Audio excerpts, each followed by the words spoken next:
Next up, we're honoured to welcome Mr. Jason Anker, the Chairman and Director of Anker and Marsh. Jason Anker was paralysed from the waist down due to an avoidable incident on a construction site in 1993 when he fell off a ladder. He was 24 years old. His story of his life before the incident, the day of the incident, and the time spent in hospital and rehab gave his initial release from hospital and his struggle with life over the last 26 years in an honest and sometimes graphic account of the devastation the incident has had on Jason, his family and friends. For 26 years, he was unable to talk openly about his experience of a work-related major incident. This reflected in a story that is very raw. The emotion in which he delivers this talk is strong as if it was the way the day of the incident actually happened. His unique story has a powerful impact and grabs the attention of those listening, from directors, managers, supervisors and operatives alike. He is willing to talk openly about his experience, the physical and psychological effects of major incident. And we are honoured today to interview him for the HSE network, asking Jason's input and understanding of how he has realised his own health and well-being in the months prior to his accident, and a direct influence on the safety decision that he made that day. We're honoured today to welcome Jason Anker, the Director for Anker and Marsh. Welcome to Houston. Thank you. And I'm really excited to interview today for HSE Network and get your input and understanding of perhaps how you've realised from your own health and well-being in the months prior to your accident, which I'll let you talk a little bit more about, and the influence that's perhaps had on the safety decision you made that day. And I know you're travelling a lot, talking about your story and the incident that happened, and the time that you spent in hospital and the rehab and the initial release from hospital and the struggle that you had with your life in those 26 years. And so I'm really excited to hopefully talk openly about your experience with that work-related major incident and get some feedback from you. So I have to say, firstly, honestly, Jason, what I think is just amazing is what you have done and what you are doing. It's a real inspiration to myself, but to many more personally that I know. Obviously, the story itself, I'm sure people would like to know why you are on this incredible journey of inspiring and making people aware of how very easily major incidents can be prevented. Yeah, my accident was 26 years ago. I was only 24. Very inexperienced, low on confidence, and fell on a ladder on a building site. And it's just one of those accidents that we hear keep happening.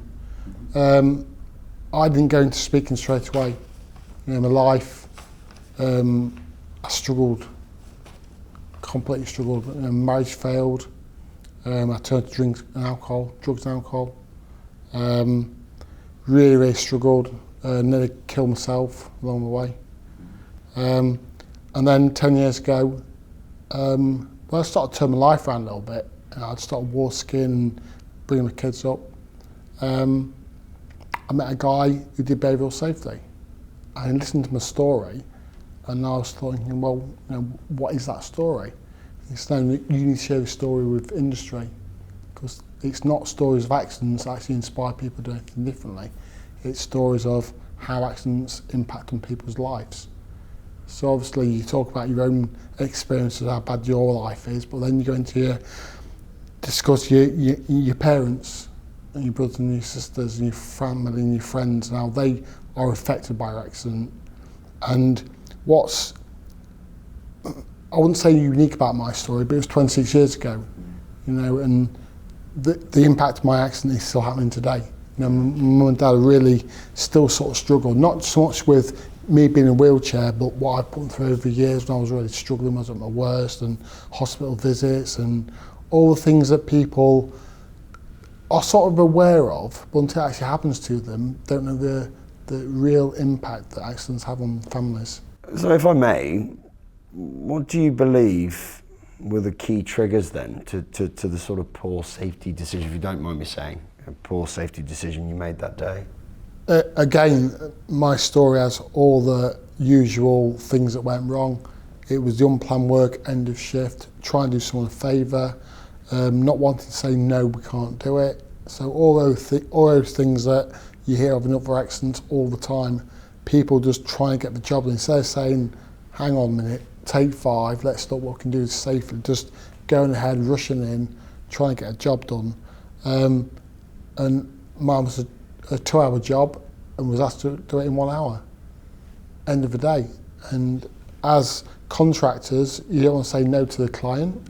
So is that the unwritten pressure being put on you that if we say no, do we get the next job? So we try to help the client out, and obviously I had my accident.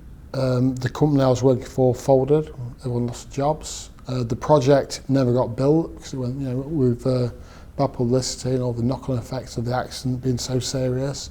So just again showing the ripple effect of accidents. It's not just, this was companies going bust just because of something I did on site one day.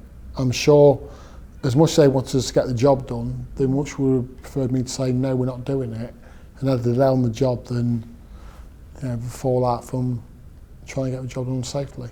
How do you best feel then, I guess, that the incident could have been prevented? And what actions do you think processes should undertake to ensure this incident or similar incidents don't replicate? Yeah, I mean, it was 26 years ago. Things were different. There's no procedures to follow. It was more or less get the job done. Yeah. However, I come from the power station industry, so even back then, things were put in place. So I gone to a job with more knowledge of working safe. However, I didn't apply it. I just dropped down to the stand on the site. So where we improved today is that all these things are in place now, that people are, gone courses, the equipment, the training, the tickets people have to get to go on site, and yet accidents still happening. So you ask yourself the question, can we just go down a line of rules and procedures to keep people safe, or do we have to look at why people are doing it in the first place? Not just making mistakes on the day, maybe looking at the well-being of people. What sort of mindset they turn up for work in the morning. Are they bringing problems from home into the workplace? When people say, the more skilled jobs some people are doing, and then they're under pressure from home, or they've got financial problems, or there's other problems in their own place, and we expect them to work safely for 8 hours in a day. And if they break a rule or something goes wrong, straight away we look at the safety violation. We look at if there's a broken rule, a broken procedure, but we never look if the person was broken. And I think that's sort of what we're missing. We keep focusing on safety, and yet for me, safety is safety, health and well-being. Yeah. Absolutely. Well, it sounds like you're on an incredible journey, and thank you very much for coming in, and really excited to hear you talk at HSE North America Congress. Yeah, first trip to North America? First trip to America, yeah, absolutely. Brilliant. We can't wait. Thank you very much. Cheers, mate. Thank you. Jason.